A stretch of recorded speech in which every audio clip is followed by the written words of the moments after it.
الحمد لله رب العالمين، والصلاة والسلام على أشرف الأنبياء والمرسلين نبینا محمد وعلى آلہ وصحبہ اجمعین۔ برادران اسلام، دینی اور ملی بھائیوں، دوستوں اور ساتھیوں،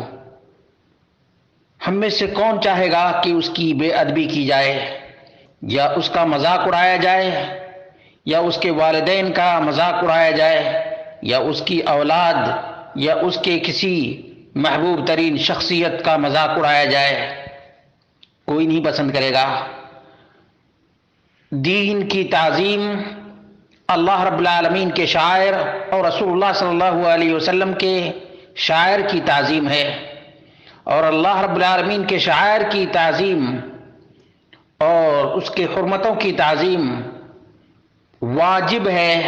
اور لازم ہے۔ استہزاء دین کے ساتھ کیا ہے؟ مذاق ہے، دین کی بات کو ہلکا سمجھنا ہے، اور اللہ رب العالمین کے صفات کا استہزاء ہے،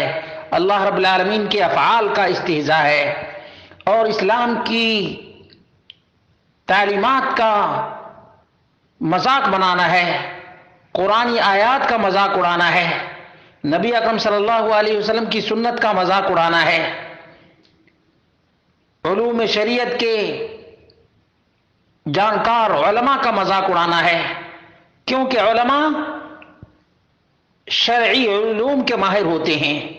یا دیندار کا مذاق اڑانا، کیونکہ دیندار دین پر قائم ہے،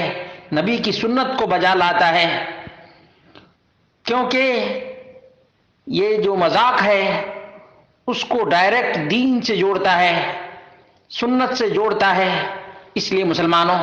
یہ یاد رکھو، اللہ رب العالمین کی تعظیم اور اللہ رب العالمین کی عبادت اور بندگی کے خلاف ہے کہ اللہ رب العالمین کے احکام کا مذاق بنایا جائے۔ قدیم سے لے کر موجودہ زمانے تک علماء کا اجماع ہے کہ اللہ، اس کے رسول، اس کے دین کا مذاق بنانا کھلا کفر ہے،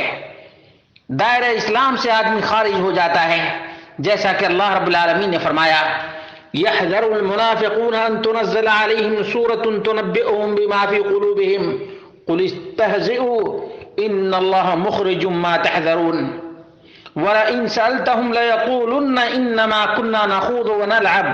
قل أبالله وآياته ورسوله كنتم تستهزئون لا تعتذروا قد كفرتم بعد إيمانكم إن نعفو عن طائفة منكم نعذب طائفة بأنهم كانوا مجرمين۔ اس کے سبب نزول کے سلسلے میں ابن عمر، محمد بن کعب، زید بن اسلم، قتادہ سے مروی ہے کہ غزوہ تبوک میں ایک آدمی بول رہا تھا کہ ان لوگوں جیسا پیٹو ہم نے نہیں دیکھا،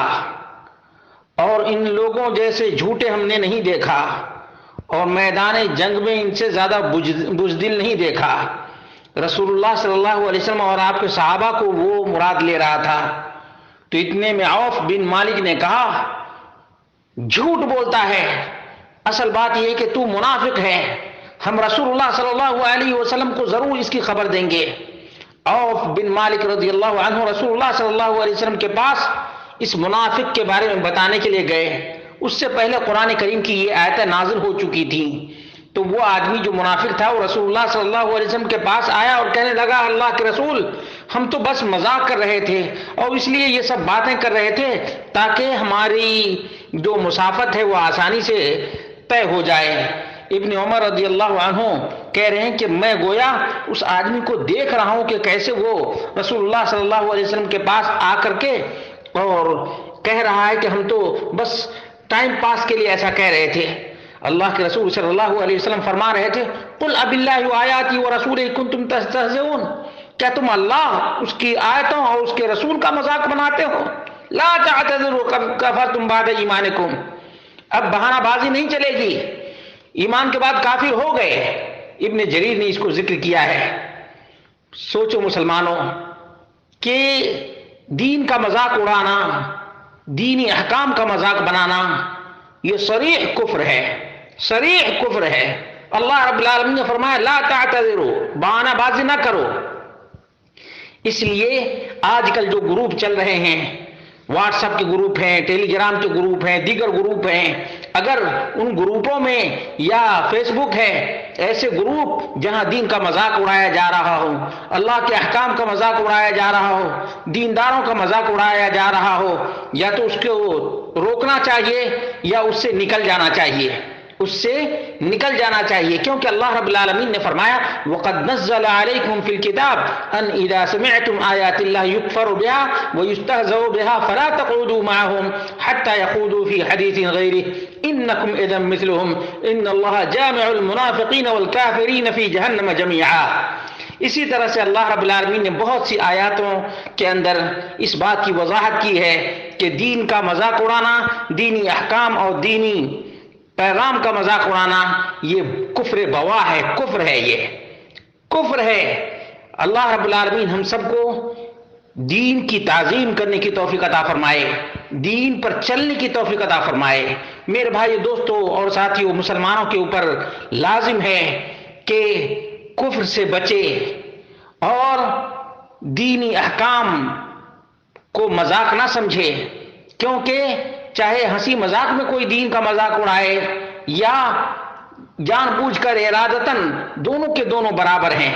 دونوں کے دونوں برابر ہیں۔ اس لیے اللہ رب العالمین کی تعظیم اپنے دل کے اندر پیدا کریں، اللہ رب العالمین کے احکام کی قدر کریں، اور اس کا طریقہ یہ ہے کہ اللہ رب العالمین کے بہت سے ناموں کو جانیں، اللہ کے صفات کو جانیں، اور اللہ رب العالمین کی عظمت اور جلال اور کمال کو جانیں۔ اسی طرح سے آدمی کو اپنی زبان فالتو باتوں سے بچانا چاہیے اور ایسی چیزوں سے دور رہنا چاہیے جس میں اللہ رب العالمین کی ناراضگی ہو۔ اور یاد رکھیں، زیادہ تر لوگ زبان کی بے لگامی ہی کی وجہ سے جہنم میں ڈالے جائیں گے۔ اللہ کے رسول صلی اللہ علیہ وسلم نے فرمایا وَهَلْ يُكَبُّ النَّاسُ فِي النَّارِ عَلَى وُجُوهِهِمْ إِلَّا حَصَائِدُ أَلْسِنَتِهِمْ۔ اکثر لوگ جہنم میں اپنے زبان کی بے لگامی کی وجہ سے اوندھے منہ جہنم میں ڈالے جائیں گے۔ اس لیے میرے بھائیوں، دوستوں اور ساتھیوں، ذرا سوچو ایک منٹ کے لیے، اگر کوئی شخص کسی اونچی جگہ سے گر جائے اور 1 سیکنڈ کے لیے گر جائے تب بھی اس کی ہڈی پسلی ٹوٹ جائے گی، اور 3 سیکنڈ کے لیے گر جائے تو اتنے میں موت واقع ہو سکتی ہے، اور اگر 1 منٹ لگ جائے گرنے میں